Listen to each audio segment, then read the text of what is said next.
खाने को रोटी नहीं है कि खाली पेट शौचालय में बैठे रहेंगे। आपको बिठा दूं 4 घंटे मोदी जी के शौचालय में। वैसे कि मोदी जी फेंकने में तो इतने बड़े एक्सपर्ट हैं कि शोएब अख्तर भी क्या फेंकता हो। अगर ये आंदोलन करने के अधिकार नहीं होते ना तो आप आज भी किसी अंग्रेज के घर में उनके जूते और चप्पल साफ कर रहे होते। ये चीन कांप रहा है और ये मीडिया वाले उसको कंबल उड़ा कर आ रहे हैं। आप कंबल उड़ा रहे हो वहां जाके। मुंगेरी लाल भी क्या सपने दिखाता होगा जो नरेंद्र मोदी दिखाते हैं। मोदी जी फोन करके कहते होंगे ना, अरे रूस से बोल रहे हो क्या, पुतिन बोल रहे हो, 10 मिनट के लिए युद्ध रोक दो जरा। हम लोकतंत्र बिल्कुल खतरे में, लोगों को बोलने नहीं दिया जाता है। लोग अगर बोले, धरने प्रदर्शन करें, उनके ऊपर मुकदमे दर्ज हो जाते हैं। जेपी नड्डा के अपने खुद के गृह राज्य घर में तो उनका गड्ढा खुद गया। मतलब आप आंदोलन जीवी है? कौन आंदोलन जीवी? आप एक बात बताइए, आप एक बात मुझे बताइए, आप मोदी समर्थक के जीवी है क्या? मोदी जी को मानने वाले हैं क्या आप होते कौन है? आंदोलन तो इस देश का फंडामेंटल राइट है। आर्टिकल 19 आपको और मुझे सबको परमिशन देता है कि आंदोलन करने की। हमें किसी पूछने की जरूरत थोड़ी है। आपको और मुझे अधिकार देता है। आपसे पूछूंगा थोड़ी मैं। कॉन्स्टिट्यूशन को मानने वाले लोग हैं, कॉन्स्टिट्यूशन को मानने वाले लोग तो वैसे ही फॉलो करते हैं। आंदोलन करना हमारा फंडामेंटल राइट है। मोदी जी सही तो कहते हैं कि कुछ आंदोलन जीवी ऐसे है कि अरे भैया सुन लीजिए मेरी बात सुनिए। अगर ये आंदोलन जीवी आंदोलन नहीं करते ना, धरने नहीं करते तो मोदी जी आप अंग्रेजों से आजादी नहीं हो पाते। ठीक है ना? अगर ये आंदोलन करने के अधिकार नहीं होते ना तो आप आज भी किसी अंग्रेज के घर में उनके जूते और चप्पल साफ कर रहे होते। ये तो आप शुक्रिया अदा करिए कि इस देश के अंदर जो पिछले जो लोग थे उन्होंने देश के खातिर फांसी के फंदे को चूमा, क्रांति को अपनाया और देश के खातिर उन्होंने फांसी के फंदे को चूमा। वरना आप लोग तो ऐसे लोग हैं जो देश की आज़ादी के वक्त में अंग्रेजों के खिलाफ माफ़ी मांग लिख रहे थे, अंग्रेजों से डर डर के माफीनामे साइन कर रहे थे। आप लोगों का इस देश की आज़ादी में क्या योगदान है? इसलिए राहुल गांधी जिस देश ने गुलाम बनाया वहाँ जाकर कह रहे लोकतंत्र खतरे में है। लोकतंत्र बिल्कुल खतरे में है। लोगों को बोलने नहीं दिया जाता है। लोग अगर बोलें, धरने प्रदर्शन करें, उनके ऊपर मुकदमे दर्ज हो जाते हैं। आज एक बात मुझे बताइए, आर्टिकल 19 जो लोगों को धरने और प्रदर्शन करने की आज़ादी देता है और इस देश के अंदर जो फंडामेंटल राइट है, राइट टू स्पीच का जो अधिकार है, राइट टू फ्रीडम का जो अधिकार है, उस अधिकार के तहत जब लोग सड़क पर उतरते हैं और अपने अधिकारों की मांग करते हैं और सड़कों पर उतरने के बाद में जब उनके ऊपर मुकदमा दर्ज हो जाता है तो कहीं ना कहीं ये डेमोक्रेसी को खतरा नहीं है, लोकतंत्र को इससे खतरा नहीं है। एक बात आप मुझे बताइए, प्रधानमंत्री मंचों से सिर्फ झूठ बोलना चाहते हैं, झूठ बोलते ही हैं। और मुंगेरी लाल भी क्या सपने दिखाता होगा जो नरेंद्र मोदी दिखाते हैं। झूठ बोलने में ये आदमी एक्सपर्ट है।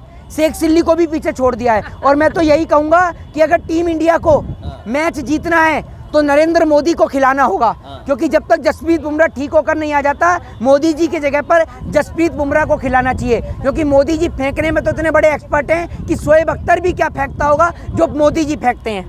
अभी देखा था आज तक के कॉन्क्लेव में मोदी जी आए थे, उन्होंने क्या क्या बोला? मैं आपसे क्या कहता हूँ, मोदी जी आज तक पे ही आएंगे, न्यूज 18 पे आएंगे, ठीक है ना, सुधीर चौधरी के जी न्यूज पे आएंगे और तमाम चैनल पे आएंगे। बाकी रवीश कुमार से या देश की जनता से 1 to 1 नहीं कर पाएंगे, क्योंकि मोदी जी बेचारे रहे टेलीप्रॉम्प्टर देख के बोलने वाले। और टेलीप्रॉम्प्टर तो आज तक न्यूज 18 जी न्यूज इन्हीं में चलता है। ये जो आप एंकरों को देखते हैं ना, टटर टटर बोलती रहती हैं, ये सब टेलीप्रॉम्प्टर सामने चलता रहता है, उसमें से देख के बोलती हैं। ठीक है ना? अगर टेलीप्रॉम्प्टर बंद कर दिया जाए तो ना तो देश की मीडिया बोल सकती है और ना देश के प्रधानमंत्री बोल सकते हैं। कितना लय में बोल रहे थे। उन्होंने कहा कि 12 करोड़ लोगों को शौचालय बना के दिया, 3 करोड़ लोगों को घर बना के दिया। अरे भैया, जब खाने को, एक बात आप मुझे, खाने को रोटी नहीं है कि खाली पेट शौचालय में बैठे रहेंगे। आपको बिठा दूं 4 घंटे मोदी जी के शौचालय में, वैसे ही मर जाएंगे आप, वैसे ही मर जाएंगे आप। जैसे जियो की सिम फ्री में बांटी गई, जियो की सिम फ्री में बांटने के बाद में रिचार्ज कितना महंगा कर दिया गया, ऐसे ही उसी तरीके से सिलेंडर, सुन लिया, अरे सुन तो लीजिए, सिलेंडर फ्री में बांटे गए और आज सिलेंडर की गैस जो है वो 1100 रुपए की हो गई। वैसे तो देश की सरकार का ऑफिशियली डाटा है कि 80 करोड़ लोगों को मुफ्त में राशन देते हैं। यानी सरकार ये मानती है कि 80 करोड़ लोग इस देश में सरकार के जो है अनाज है उस पे आरक्षित है। और उसमें आप ये सोचिए, अनाज बिना गैस के पक जाएगा क्या? कच्चा गेहूं खा जाएंगे आप? अमृतकाल है मोहित शर्मा, है इस बात को। तो अमृतकाल में कच्चा अनाज खाते हैं आप? अपने घर में कच्चा अनाज खाते हैं? अमृतकाल आमदनी बढ़ा है लोगों का, अच्छा माल हुए लोग। तो आपने कई करोड़ रुपया कमा लिया होगा, तो यहाँ 2-2 हजार रुपए दे दीजिए, मुझे 10,000 रुपए दे दीजिए। क्या बात है भाई, लोग अच्छे से खा रहे हैं। अच्छा, शांति से, ना तो चाइना कब्जा कर लेता, पाकिस्तान चाइना कब्जा कर लेता। एक बात आप मुझे बताइए, सुधीर चौधरी वाली पत्रकारिता ना जाके आप बहुत अच्छी कर रहे हैं। अर्नब गोस्वामी के छोटे भाई वाली पत्रकारिता ना कहीं और जाकर करिए।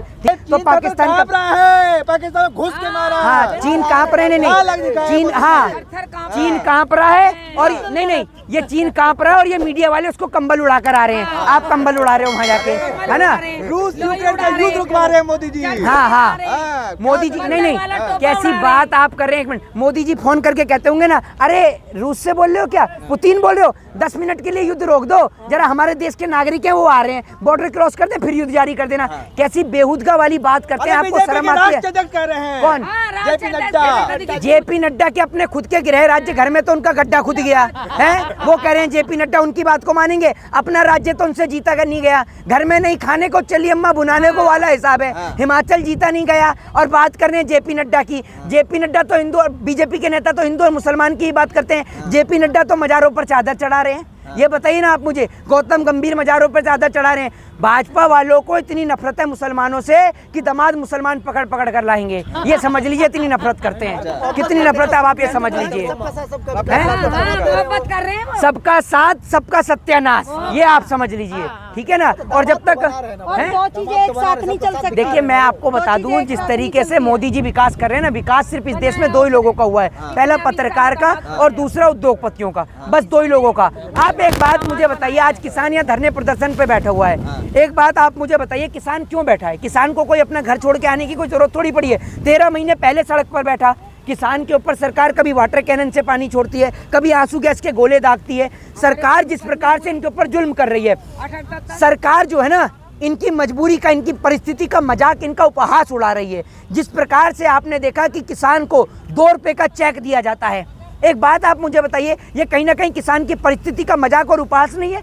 2 रुपए का चेक दिया जाता है, उसके बाद में नेता कहते हैं कि भैया 2000 रुपए किसान को दिए जा रहे हैं। किसान की औकात 2000 रुपए की है? मैं देता हूं प्रधानमंत्री को 2000 रुपए और उनके नेताओं को छोड़ दें, सारे नेता मंत्री अपनी प्राइम मिनिस्टर की कुर्सी, विधानसभा, पार्लियामेंट सब छोड़ दें, छोड़ दें ना। 18 घंटे काम करे, दिन रात लगे हुए हैं। 18 घंटे काम करके उस आदमी ने रेलवे बेच दिया, एयर इंडिया बेच दिया, BSNL बेच दिया, MTNL बेच दिया। रेलवे स्टेशनों पर देख रहे हैं ना क्या चल रहे हैं, जहाँ पर सूचना होनी चाहिए वहाँ पर कैसी कैसी चीजें चल रही हैं, आपको खुद ही पता ही है, ठीक है ना। आपको पता ही है, ये बात के लिए आपको पूरी तरीके से पूरे देश को पता है कि रेलवे स्टेशनों पर आज क्या चल रहा है। मोदी जी और सशक्त कर रहे हैं, मजबूत कर रहे हैं। मोदी जी खुद पढ़े लिखे हैं नहीं। मोदी जी बोलते हैं बेटी बचाओ बेटी पढ़ाओ। मोदी जी कितने पढ़े लिखे हैं सबको पता है। स्लिप ऑफ टंग था भाई, slip of tongue. Slip of tongue.